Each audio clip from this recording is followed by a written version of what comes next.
But in addressing the point you said about the Christians, I believe the Christians are on the morally high standard. In fact, it represents the gold standard in morality terms, as was the teachings of Jesus. Because your conscience is telling you that this is wrong, but your honour won't let you follow through with the logic. If your conscience is telling you that it's wrong, then chuck your honour away, because honour is cultivated by man, but conscience is given to you by God. I've seen some of your videos. Yep. I guess the topic is, you know, the light that Islam is sort of painted in. Yeah. I get the impression... When you finish it, there you go, sir. Okay, we just pass it between us. Yeah. I get the impression, I could be wrong. When I was younger, you know, the kind of Christians I sort of grew up with, around. Obviously, it's not like Speaker's Corner, so it's more sort of, you know, a relaxed sort of thing. They don't sort of get aggressive or argue about things. But ever since I come to Speaker's Corner, there's been sort of a focus on certain things. And it's always painted in a very sort of harsh and negative light. Like the word pedophiles are thrown around and this sort of thing. And, you know, brought up in this country as a Pakistani. I remember a long time ago, we're talking like before 20 years ago, where racism was sort of worse than it is now. Because I saw like let's say I saw a good period of quite harsh racism, where you just walk on the streets, someone would spit at you, would say all sorts of things. And then it went down to sort of a time when it sort of stopped. But recently it's coming back up that curve again, where people, again on the bus, you're hearing comments, people say things, they do things. So what I'm saying is that Christians or Christianity, is it sort of moving towards a union with the far right? Because I know it's not attacking a race. Islam is a religion. I understand that. But it's just what I'm seeing on the streets. You know, the resurgence of something which I remember in my childhood. Except now they just call it like Muslims. They don't say, you know, the words they used to use back then. Like my sister, she got like someone threw a can at her, you know, just for wearing hijab and things. And they say Muslim this, Muslim that. Pedophile, that word is thrown around quite a lot. Can we do 1.1 point? Yeah, so yeah. Can I'll let you get the mic. Sorry. So, I guess the question is are the Christians moving... So let me answer that question. Firstly, let's not pretend that huge numbers of Muslims are that aren't persecuting Christians. There are Christians in Pakistan. You said you were Pakistani ethnically? Is that what you said, or did I miss you?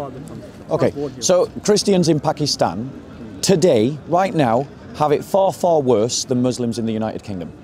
So it would behoove you to do better than talk about the discrimination that's occurring here to Muslims when Christian churches in Pakistan are getting bombed, and when there are anti-Christian pogroms in Pakistan, and where Christian girls are being kidnapped in Pakistan and forcibly converted to Islam, where Christians live as second-class citizens.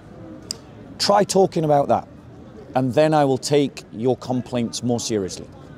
Because Islam teaches the kinds of injustice that we see right across the Muslim world. Because the kinds of behaviours that we've seen in Pakistan are not unique to Pakistan. They occur in Egypt. They occur in Nigeria. Now, Nigeria, Egypt, and Pakistan are not united by a single culture. They're not united by a single economic system. They're not united by a single government. They're not united by a single language. They're not ethnically the same. The Egyptians have been Arabized. The Nigerians are African. And the Pakistanis are Pakistanis. But yet, we see exactly the same kind of reprehensible, Christophobic attacks by Muslims against Christians. Girls are being kidnapped in Egypt. There are anti-Christian pogroms. Christian churches are being desecrated, just like in Pakistan. Same in Nigeria. Same kind of behavior. What is the one thing that unites the Muslims of Nigeria, the Muslims of Egypt, and the Muslims of Pakistan? Answer: Islam. Muhammad was an unjust man who did unjust things. And his followers, who really love him, many of them are doing the same. Now, I agree with you that not every Muslim wants to kidnap, wants to bomb, wants to desecrate, wants to persecute. I'm saying it. One second. I'm saying it. I'm saying that. No, one second. One second. One second. I am saying, because I am coming to your question, I'm just not buying in. I'm just not leaning into your victim narrative, because Islam is perpetrating more injustices than it's carrying than the Muslims are facing in the West. I started by saying. Wait. Let me give you the microphone. If you can just hold it, you could just pass it. Yeah. So I started by saying to you something which I personally have noticed. That since my childhood there was racism. Now, you talk about things happening in Pakistan. I'm not in Pakistan. I don't know about that. I was asking you about what I thought was a swing that the Christians are taking towards the far right. Yeah. And you're talking about something, the persecution of Christians. I've not said that the Christians are not being persecuted. I've not even said that. And I've not made a narrative. Like you suddenly said, you've made a narrative about this and that. I didn't even mention that. You just brought that in. All I was asking you was, it's a simple question. Do you think now, currently, in Speaker's Corner, the narrative that is being presented by the Christians is leaning towards or helping the far right? Okay. That was all I was saying. So now let me reply to that, because I wanted to demonstrate that there is a discourse about Islamophobia, and Islamophobia is real. There are really people who hate Muslims just because they're Muslim, and it's wrong, and I'm against them. Okay? But criticisms of Islam are not equivalent to Islamophobia. Criticisms of Muhammad are not equivalent to Islamophobia. And calling out Muslims for their inconsistency in talking about Islamophobia is not Islamophobic. Christians sit across the entire political spectrum, left and right. And I think it would be too much to say, actually, that Christians are swinging to the right. Actually, the evidence would indicate otherwise. Most Christians are naturally left-wing, because most Christians politically express themselves through concern for the poor, which is a left-wing narrative. But I am actually advocating that Christians come up with a politics that is neither governed by right-wing narratives nor left-wing narratives. It's governed by a Christian narrative, one of Christian solidarity, which means that we don't criticize Jainism for its injustices against Christians, because Jainists don't carry out injustices against Christians. Jainism doesn't teach injustices against Christians. But Islam is a tyrannical, violent religion whose doctrines teach that the value of my life is half that of yours. And the only reason for that is because I'm a Christian and you're a Muslim. Now let me ask you this question. Let's do a thought experiment with me. Let's pretend that a right-wing government came to power across the entire Western Hemisphere and started to impose laws on Muslims that said things like this: that if you convert to Islam, you'll be executed; that Muslim men couldn't marry Christian women, but Christian men could marry Muslim women; that Muslims had to pay a special tax, and if they didn't pay this special tax, that their property, their life and their families would all become forfeit and could either be killed or enslaved. If someone tried to impose those laws on Muslims, would you stand against them? Okay, look, I'm not like a religious expert. I can't give a fatwa on things.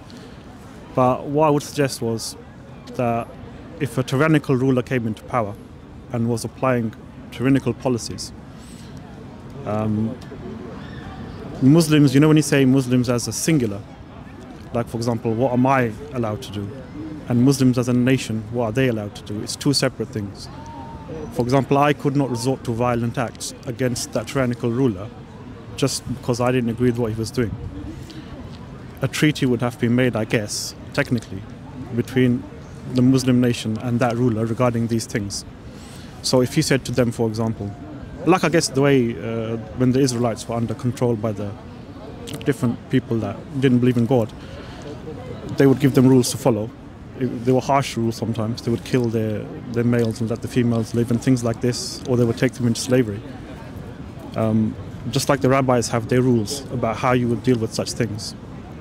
Under those conditions, you would suspend certain religious rulings, like if, like you're saying, they're saying we're going to take your females and we're not going to let you have them. Does that mean a person, like for example, I'll run it as a thought experiment. Let's say I'm in my house and the tyrannical king sends an army or whatever and says, give me your wife because she's mine now, under the rule of the land. Now I know. You didn't pay your tax. Yeah, because I didn't pay my tax. Now I know that I can oppose him singularly. Like I can get my sword wherever I have and try to stop the soldiers. Most likely they'll kill me. And instead of just taking my daughter, they might burn the whole house down and take the whole family into slavery. Whatever rule they have, anyone opposes them. You're not answering my question.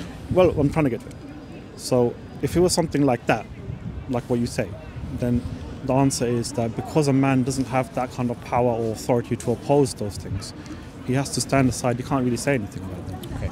So it didn't escape my notice that you equivocated on the question, and I don't think it will escape the people that are going to watch this on YouTube that you equivocated on the question, because I asked you if someone imposed the law on Muslims that Muslims, according to Sharia law, would impose upon Christians, would you oppose them? And you equivocated on that question. Well, you'll just have to wait. So the fact of the matter is, I think, so I'm going to ask you again, do you think that Muslims, including yourself, would call Islamophobic laws that said, if you convert to Islam, we will kill you. If you don't pay this special tax that no one else has to pay, we're going to take your land, your property and your family and maybe enslave you, maybe kill you. And that your churches, for instance, couldn't, so that you couldn't perform the Adhan, that your mosques had to be lower than churches. These are the kinds of laws that Christians have suffered under Islam for 1400 years. These is the kind of persecution that Christians still suffer under Islamic rules.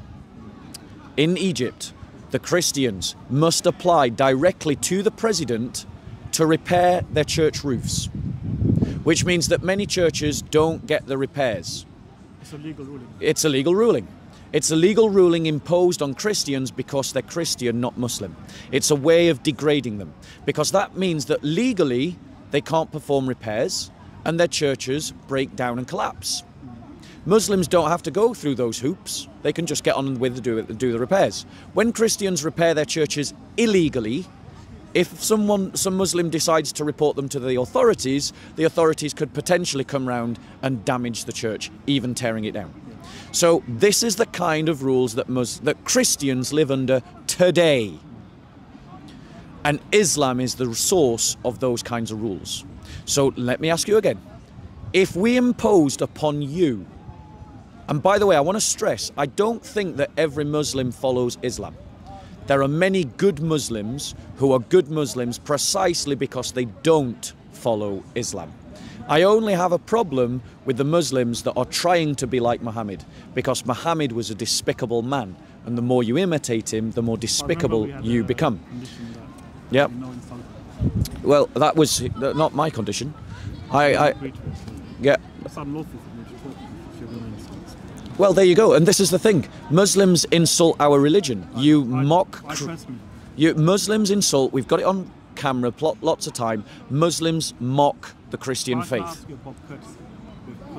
Well, you need to go and speak to all the Muslims. I'm sorry, but no, I'm not going to. You...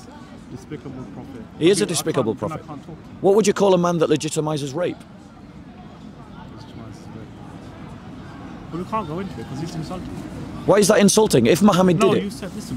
I'll let you reply. Yeah, if you word it like this, if you said to me, look, your prophet said this thing, I can try to respond to it. But despicable this, pedophile that, this is what I'm trying to speak against. I don't like this kind of wording, you know.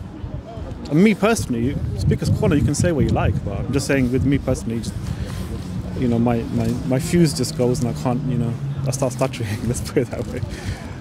You know what I'm saying? I like a we less, can have a conversation. Yeah, you know what I mean. I'm not going to have my freedom of speech curbed. I understand, but it's just the way I, you know, I don't. Well, that's fine, but I don't respond well to that. I'm not going. If it's my the way I am. If you are upset by the example of your prophet, no. If perhaps, you had said despicable, that guy there despicable. It's the same thing. Like, the wording is just like. It's really not. You wouldn't. It gets get, to me. If I called him despicable, you wouldn't get upset. No, I'd walk away just like the same. I'm saying the kind of wording. I don't talk like that. Right. Let's just. It's not my. Let's have a look. Hold on. So where he sanctions rape, you're saying? Yeah, he sanctions rape. Okay. We can have a look at that. Yeah, let's have a look at that. Because I don't sanction rape. So. Okay. Just to be on the record. Right. Okay. So here's the thing. The reason that I believe that Christians have the right. The Christians have the right to oppose an ideology that teaches evil. And I notice for the second time you haven't addressed my question. The question is. Thank you, sister. You're doing a wonderful job. Can I have one as well? You're doing great. Thank you. Well done. Would you like this one? I'll take that one from my back pocket and I'll use it later. Okay. Thank you. You have a lovely day. You too. God bless. So, here's the thing. Islam teaches despicable things. It really does. And there are many, many good Muslims, you might even be one of them, that would never do the despicable things that Islam teaches. Well, yeah, it is. This is the contradiction that many Muslims live out in their lives. They don't actually follow their prophet, and they're better people for not following their prophet.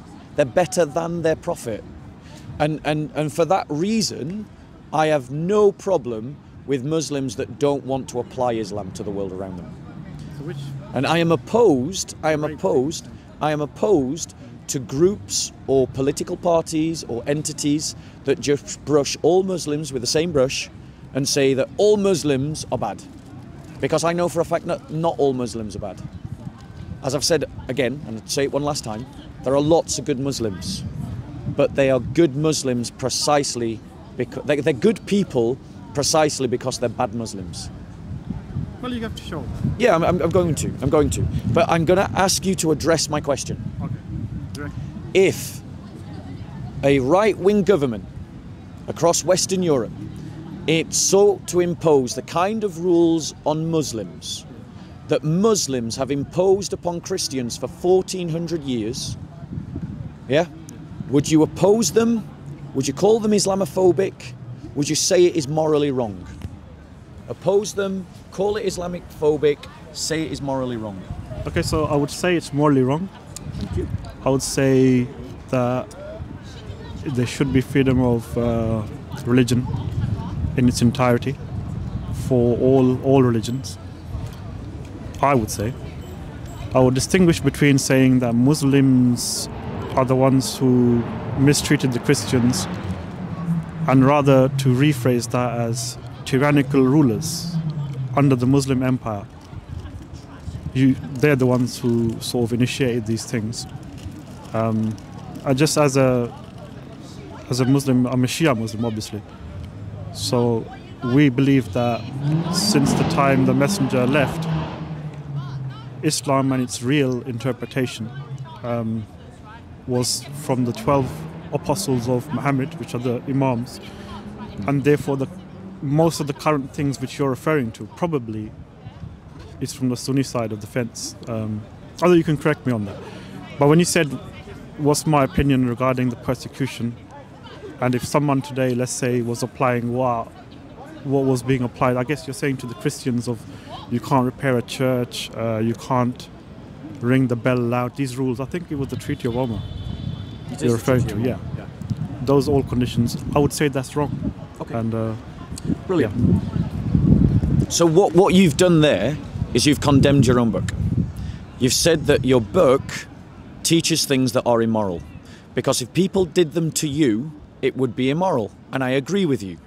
Which means that you need to find a better book. Basically.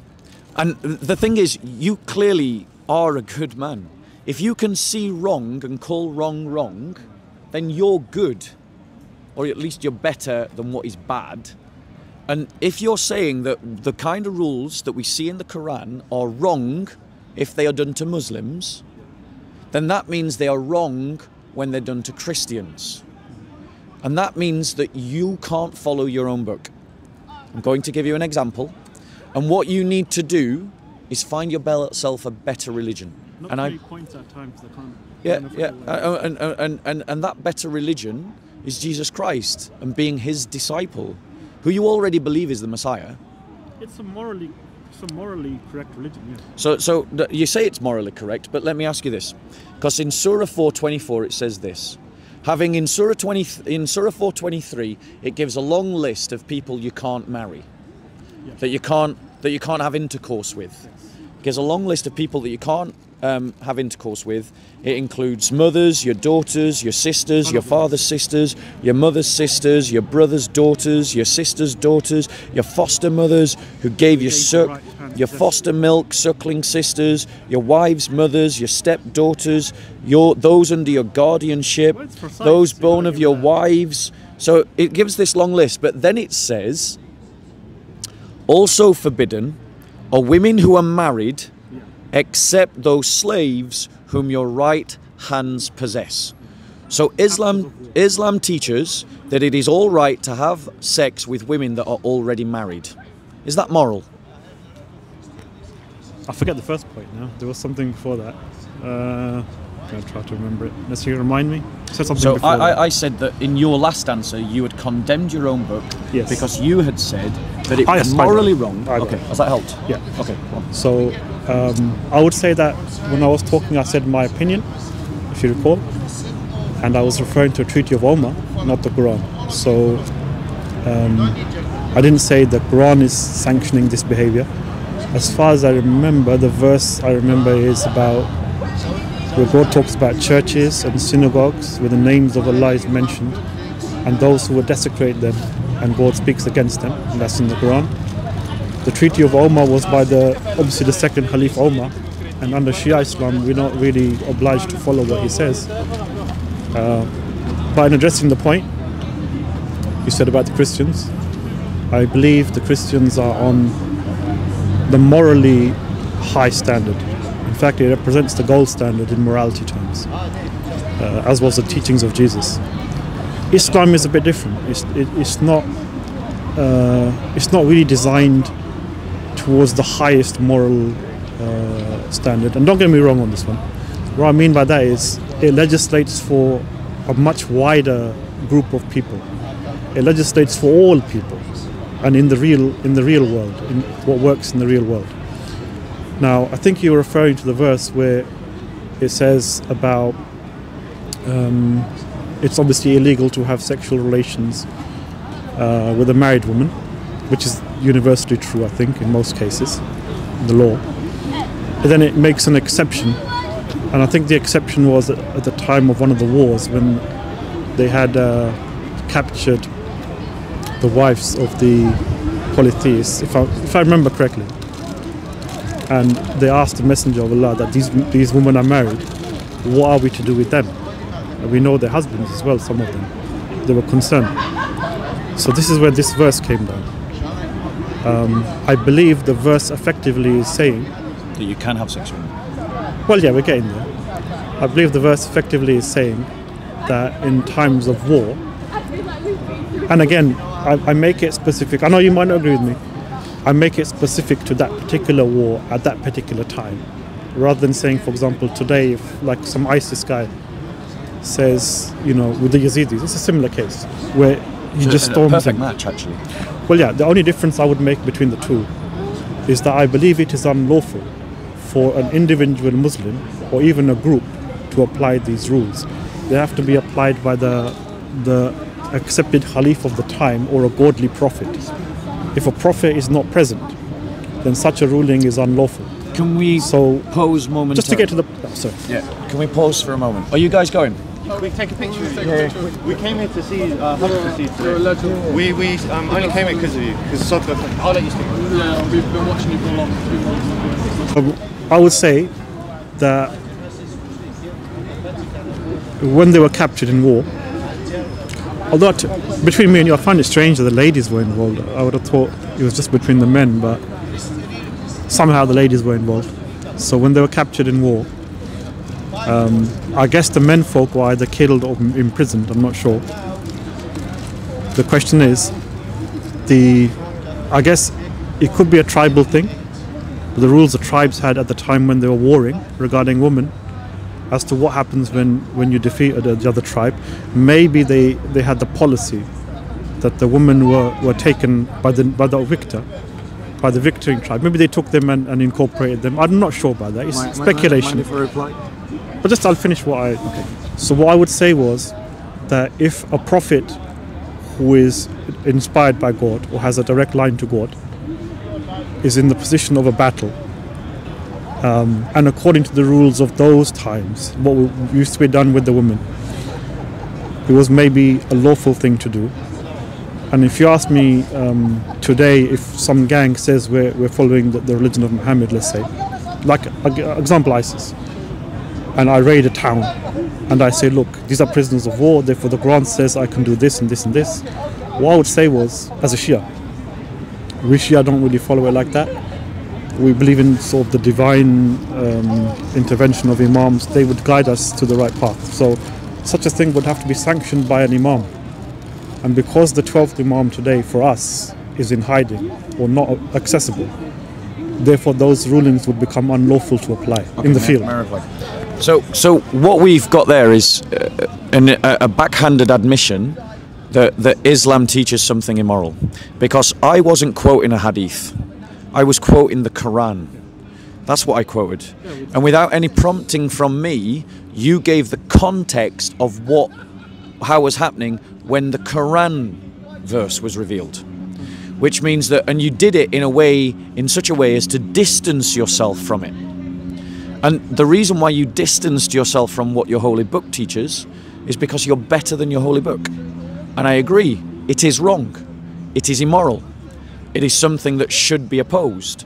And if there is, and your comparison of ISIS to Muhammad is a perfect one. Because Muhammad had a war, he captured people, and then he allowed his followers to rape them. And then ISIS had a war, captured people, and then allowed their followers to rape them. And if you want to excuse it and say it was marriage, well, it's adultery, because these people were already married and their husbands were still alive. So Muhammad sanctioned adultery. So whether we're sanctioning adultery or sanctioning rape, Muhammad is wrong. Now, one second. And it's not just here, because in Surah 33, Ayah 50, just in case Muslims didn't get it the first time, Muhammad says it again. Or rather, Allah says it again.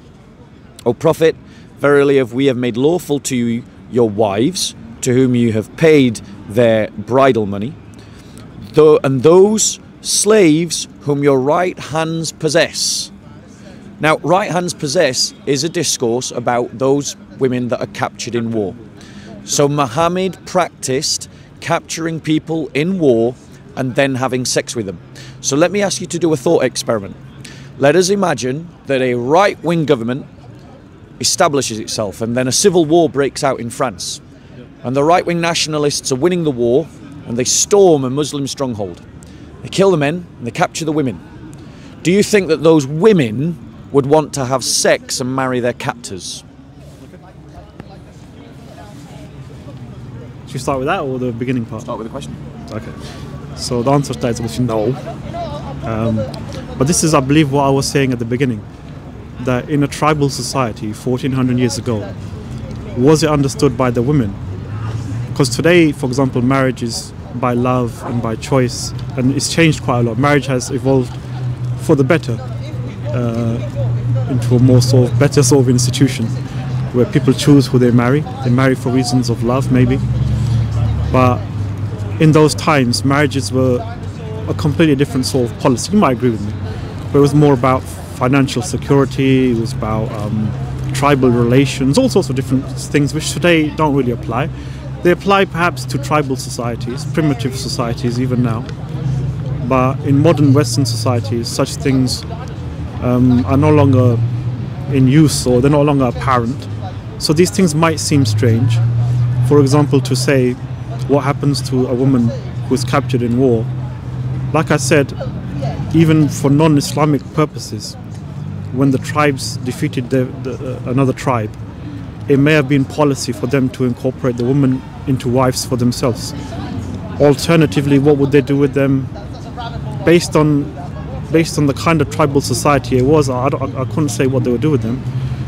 If you ask me today, in its application today in the field, as mankind has evolved and changed, if someone attacks, let's say, Luton Town and kills all the men, and then decides they're going to take the women and rape them or marry them or whatever, then is that wrong? Then yeah, it's wrong.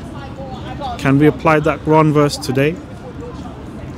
The way society has moved on. In the Shia religion, the Imam is the link between God, between the divine, and between man. And over time, rulings are abrogated, they're changed. We believe in abrogation in Islam. So the Imam would have changed things or adapted them accordingly to our society. I still believe it is unlawful for a gang, whether they call themselves ISIS or whatever, to apply rulings from the Quran like this, which can only really be applied by a Khalif. And as far as I am aware, the Khilafat of the Muslim Empire ended upon Hassan, because after Hassan ibn Ali, it became a dynasty. It became something which passed from father to son, and it became about control and power and various other things. So beyond the first 5 Khalifs of Islam, I don't really take any responsibility for them. Okay. So, once again, because you have a good heart and a good conscience, you have tried to distance yourself from Quranic teaching. But the thing about the Quran is that it says that it's perfect guidance. The thing about the Quran is says that it's clear guidance. And the thing about the Quran is that it says in Surah 5, Ayah 3, that this day I have perfected your religion for you, completed my favour upon you, and have chosen for you Islam as your religion. And this verse is talking about things that are halal and haram. So the Quran is talking about things that are halal and haram, and it's saying that it is halal to capture and therefore rape women. Against rape. Of which I'm happy to say you are not one of them. But I have noticed that you have managed to create a cognitive dissonance between what you believe personally and what the Quran teaches. Because if you're not willing to follow your best example, Muhammad, and you're not willing to do what's clearly instructed in the Quran, what you're really saying is you want a different religion. And I agree, you should have a different religion. That religion is Christianity, because Christianity doesn't teach that you can capture and rape women, but Islam, the Quran, does. Now, you said that it was something that happened 1400 years ago in a different time, a different system, in a tribal sense.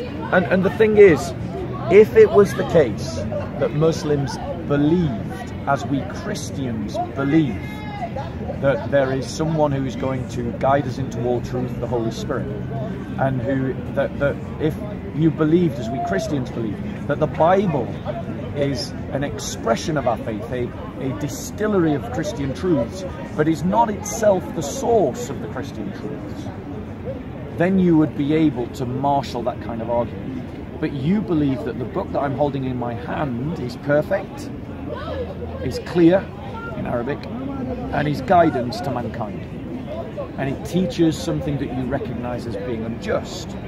And simply using the kind of arguments that we use about the Old Testament to justify the Quran, if you're going to use that kind of argument, you've got to complete the logic. We Christians don't copy the descriptions that we see in the Old Testament, where God commands them to wipe out an entire nation.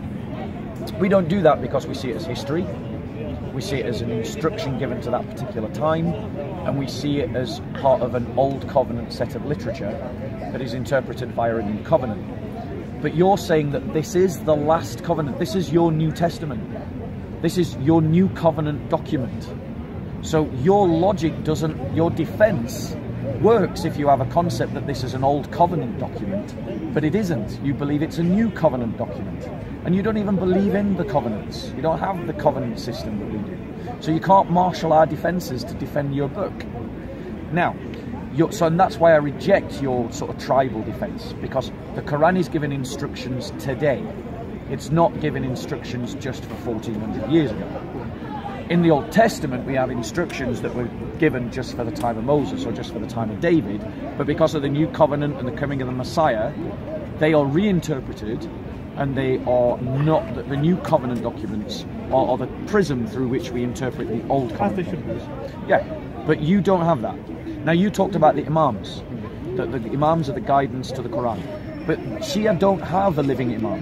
There hasn't. But they do by night. The living Imam is not speaking to Shia today. The living, Some say he is. Some, but not all. The Shia believe that there is an Imam in hiding who's going to come back later. But that means that he isn't interpreting the Quran for you. No. But all the living Imams that we had, can you show me where they say that? Show me one of the statements from one of the Imams of the past where they say you should not capture women and then either marry them or rape them. Can you show me one of the Imam's statements relegating the clear text of the Quran to history? You're giving me too many points, I can't even remember now. Well, just deal with the last one. My mind isn't what it once was. Fair enough. Just deal with the last one. The last one is that even recording? Is this picking up? No, no. So are we just holding this for another? We can talk another day. Yeah. No, are you picking up? Yeah. Are you picking up the sound? Which I'll give to JC. Okay. I was actually quite apprehensive to talk to you because normally you have the tactic of saying things out loud. Right, this Muslim said this. I only shout if I need to. Yeah, but you also actually went all right. So maybe we can talk another day because no, he is recording. No, it's okay. Yeah, it's recording and it's going to go on camera. So what I want to ask you is, show me. Is he all right? Live and learn. Live and learn. Live and learn. So here's the thing. That's how they learn, though, isn't it? Here's the thing, right? Show me any statement from the Imams that say that this is that you can't take slaves and have sex with them or marry women that are already married. Show me one of the Imams that said that. 4 minutes. No, but I've not said you can't do that. What I've said is... So you agree with what the Quran teaches? No. Let me say it in my way. Okay. Maybe it's like maybe I'm saying it wrong. The way I view Christian religion is that it's someone who's trying to follow a morally correct path. In fact, a morally perfect path. All things being equal, it perhaps would have been the ideal religion. But given that men behave the way they behave, and perhaps the devil is involved, perhaps it's just our nature, a morally perfect religion. We're back on filming. Yes. Yeah, so a morally perfect religion in the field might not quite work. Yep. They might just end up getting persecuted, if you see what I mean. Right. So what I'm saying is what the Quran represents is a compromise on the one hand between a morally perfect religion and what works in the field. Yeah. So these kind of like thorny issues, like what would you do with someone who's married but is captured in war in a tribal society? If you are morally perfect, perhaps you would I don't know, make a separate house for them, let them stay there and give them freedom to choose who they want to marry. Incorporate them into your society in that way, which would make sense to me. But these Arabs, the ones that are following the religion of God, similar to the Israelites who are following the religion of God in their time, like you say, they done things or things were said to them, which according to the new covenant with the Christians, is not something you would now today try to apply or use in the field today. The question is, back then, those things in the field were the only things that worked. And God was the one who was giving this information to them. We don't say God got it wrong. We just say God knows what works in the field, what the people will agree to. For example, these tribal societies, if you had told them, okay, these ladies you've captured, take them to the side, make a nice house for them, set them free, and they can do what they want like that. This, for them, I think, it wouldn't have worked for them. Okay, may I reply? Yeah, So, once again, that's the reason. what you've done is you've distanced yourself from the plain Quranic teaching. And it's actually a testament to your character that you just don't want to do what the Quran teaches you. And that you're trying to relegate a book that is giving eternal guidance, perfect guidance for all of humanity, for all time, to the 1400s. Sorry, to the 7th century. And once again, I agree with you. The Quran belongs in the 7th century. It's a 7th century book written by Arab Bedouins. And the reason why it belongs there is because it's despicable. And the thing that one second. The thing is that it needs to be relegated to the 7th century. And you agree with me that that part of the Quran needs to be relegated to the 7th century. So in terms of, and thus it's another cognitive dissonance that you've applied, because you're trying to uphold on one hand that the Quran is guidance to mankind, but then when that guidance conflicts with your better conscience, what you're saying is, well, that's applied at some time in the past. But once again, I want to say to you, you don't have a covenant system. We Christians have a covenant system. You're using a covenant system defense, but you're using it against the Quran, and the Quran is your New Testament literature. The Quran is the equivalent of New Testament literature. And so you can't use an Old Testament defense that we Christians use, because you don't have the covenant paradigm that underpins that. And in any case, even if you did, the Quran is the New Testament literature, not the Old Testament literature. And you haven't also shown me an imam, any of the ones that you accept, that relegate, as you want them to, this passage to the 14th century and say it's not applicable today. Because every imam, I would wager money, every imam of the 11 or 12 or whichever version of Shia Islam, the 12, all the 12 imams and their recorded statements, not one of them relegate that to the past. They all apply it, they all believe that it should be applied. And so from your own Shia point of view, you don't even have an imam to relegate this to the past. Now, it's been a real pleasure to talk to you. Do you want to come back on that before we stop?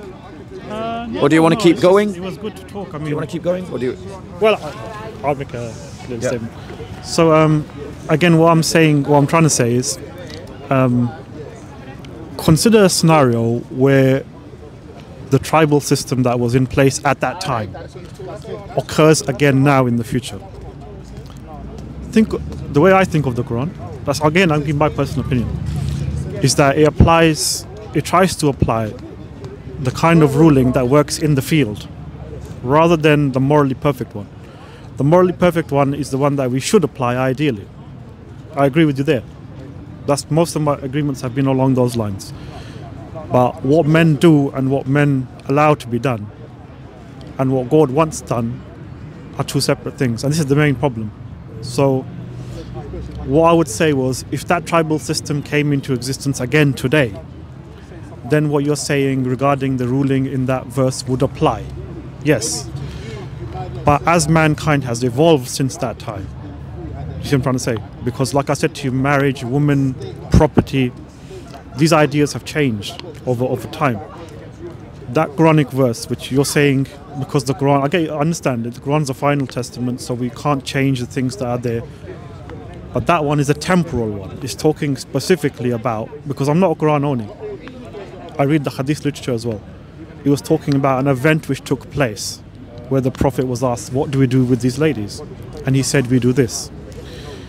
Yes, the Muslims extrapolate from that such an act is lawful even today. Some Muslims will extrapolate it that way. Like ISIS. Like ISIS. And the Ottoman Empire. But what I have said, my position is that upon the abdication of Hassan ibn Ali, the Khilafat of the Muslims as we know it, the ones that had the right to apply these rulings, has come to an end. So those particular Quranic verses which refer to such things, in the absence of a Khalif, can no longer be applied. That's my argument. So you can't apply them. So it has genuinely been a pleasure speaking to you. I know that you have an issue with some of the ways that I describe Muhammad, some of the ways that I describe the Quran, but as you can see, it's completely possible for people to have a sensible, intelligent conversation here at the park without sadly the Muslim hecklers that always come in and interrupt. And it's been a real pleasure with you. And just as a sign of what a pleasure it has been, I want to give you a gift. So I give people gifts. This is a book. It's a series of reflections and meditations upon biblical literature. This is by a guy called C.H. Spurgeon. He's a very famous Christian teacher. And it's just reflections on different scriptures from the New and Old Testament. Actually, there's something I wanted to ask you as well. We'll come to that, but let me just finish. Because Islam, and I think for me, you've convinced me of a few things. You've convinced me that on this question, Shia Islam is no better than Sunni Islam. Because I've asked you to give me an imam, one of your imams, one of the ones you recognise, who says that these verses about raping and raping slaves or marrying women who are already married because they are your slaves, that's permissible. That I wanted you to give me an imam that said that is a ruling that belonged in the time of Muhammad, not today. You said, you use that defense that it's the time of Muhammad, not today. But everything that appears in the Quran happened because something happened at the time of Muhammad's life. Every bit of it. So if you're going to relegate that bit to the past, why don't you relegate the rest of it to the past for the same reason? Now, the thing is, bro, there's inconsistencies in your logic. And there's inconsistencies in your logic because your conscience is telling you that this is wrong, but your honor won't let you follow through with the logic. If your conscience is telling you that it's wrong, then chuck your honor away, because honor is cultivated by man, but conscience is given to you by God. Perfect. And what you need to do is you need to look to a better example, and I would say that is Jesus Christ. Because Jesus Christ is a man who never had any training in medicine, but they called him a healer. He never had any qualifications in learning, but they called him a teacher. He never marshaled an army, but they called him a king. Because of his teaching and his example, kingdoms and civilizations have been established in his name. And those kingdoms and civilizations are more widespread than those created by any army. He's influenced more people than any army that's ever marched, any navy that's ever sailed. The argument that you're using depends upon a Christian paradigm, the covenant system, and the idea of Old Testament literature and New Testament literature. But we're talking about the Quran. The Quran is the equivalent of New Testament literature. But you don't have a covenant system, so you don't have the paradigm that you need to marshal the argument you want to marshal. And even if you did, you're talking about your New Testament. And that is a problem that we Christians face. We want to do what our Lord commands us to do, but you don't want to do what Muhammad told you to do. So I wish you a good day. Thank you for coming and talking to us. If you want to come and talk again, it'd be great to talk to you again. And we'll do it just as we have today. And tell me what you think of the book. What was the question that you wanted to ask? There was one other question you said. Oh no, it was I'll just sort of chime in with a bit of a reply though as well. I believe in the verse where the God says in the Quran that the Christians, you will find them as your dearest friends. This was before the wars, obviously, before Islam turned to a different sort of side in the beginning. The advice God gives us in the Quran is that the Christians, you will find them the closest to you and men of faith. And like I've said it before, I'll say it again. The Christians to me represent the highest moral standard. Perhaps were it not for it, the highest moral standard not working in the field, as you know, people have a mostly inclined towards evil heart. Perhaps it would be the religion of choice. But I believe that God advises me in the Quran, in the friendship verse, to take the Christians as our conscience when it comes to good and evil, because they have a very, very sort of good standard. and the Muslims will sort of, I think, appreciate. I don't know if you. I'm using the stick. Actually, I'll get back to my question if I veer off on a tangent. The question was, is there a good Bible you recommend? Because the only one I had was like a very old one some lady gave me. It's an ancient one from 100 years ago. So But if today someone wanted a good sort of copy of the Bible, the New Testament, what would you recommend? So personally, I use the NASB, which is the New American Standard Bible, and what we mean by this is that there are different translations of the Scripture, and there are discussions amongst Christians about what passages are canonical, what books are canonical, but the NASB is a very well done scholarly translation. It's aimed at a higher level of reader, so it's aimed at a high level reader rather than a young, low level reader. It's aimed at someone whose native language is English. They used multiple texts, Latin, Slavonic, ancient Greek, Hebrew, Aramaic, Coptic, to do the translation, comparing the different translations to get the most accurate transmission.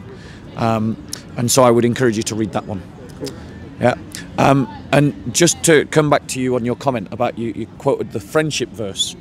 And the thing is, yeah, the Quran says that. In the beginning, yeah. But then the Quran also says this: fight against those who believe not in Allah, nor in the last day, nor forbid that which has been forbidden by Allah and His Messenger, and those who acknowledge not the religion of Islam amongst the people of the Scripture, that's the Christians and the Jews, until they pay the jizya with willing submission and feel themselves subdued. When it became warlike, yeah. But that peace-like version. it became warlike because of what the Quran says. But you agree the Quran has sort of, if you like, two sort of, you can divide it into pre-war and post-war. Yeah, and this is my point. I would rather keep it with the. And this is my point. You are better than your book, and you're better than your prophet, and it's a pleasure to meet you. It's good talking. God bless. Next time maybe we can talk about some Christian topics. Yeah, absolutely. I'll try Let's to do get that. hold of Bible and Yeah, I'll tell you what you do. Have a read of the book, read the Bible, come back with some questions, and we'll just talk about Christianity and questions about Christianity. All right. God bless. So let's just do a quick wrap up. The brother has come down he wanted to talk about what he perceived as the increasing Islamophobic prejudice. And indeed, there is Islamophobic prejudice. Islamophobia is a real thing. There are people that do hate Muslims just because they're Muslims, and I find such people ignorant and stupid. There is, however, a legitimate reason to oppose Islam and to oppose those who want to impose Islam or to practice Islam fully on those around them.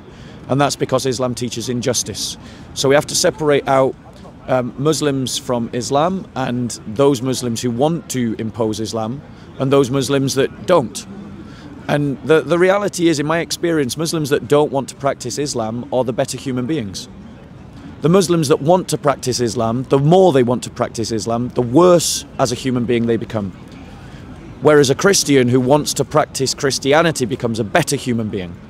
And when, as we see in the West, Christians stop practicing Christianity, they become worse human beings. And that's the difference between Islam and Christianity. If Islam teaches things that are unjust, then that means we can oppose it. And the Muslim was using the defense that Christians use about Old Covenant, New Covenant. Well, that kind of defense only works if you believe in a covenant system. We Christians believe in a covenant system. So we can look at difficult Old Testament text and we can say that is the Old Covenant, it's in the past. But New Covenant texts we apply, we believe in. This is the New Covenant scripture according to Muslims. So why are they using an Old Covenant defense? They neither have a covenant belief system, nor even if they did have a covenant belief system, is this Old Covenant literature. It's New Covenant literature, which means they can't use an Old Covenant defense. So their arguments make no sense. And the reason why they argue like that is because there are Muslims who are better than their religion. But my point to you is, if you are better than your prophet, if you're better than your religion, maybe you need to find a better one. Whereas we Christians would say to a man that we're not as good as Jesus. We Christians would say to a man that we want to imitate Jesus in all things. We Christians would say that we want to live by Jesus' teachings without exception. And as we've seen, Muslims can't say that. And they can't say that because Christ is better than Muhammad. Christianity is better than Islam. And if you are one of those Muslims, like this brother, who doesn't want to do what the Quran tells you to do because you're a good human being, then that is telling you you need to find a better religion. And I offer to you our Lord Jesus Christ. Become one of his disciples, pick up the New Testament, read about Jesus, and ask yourself this question. Why does the Quran call Jesus the Messiah? If you understand why people call Jesus the Messiah, then you would understand we don't need another final prophet. Because in Jesus, we've got everything we need. Good to see you, Soko.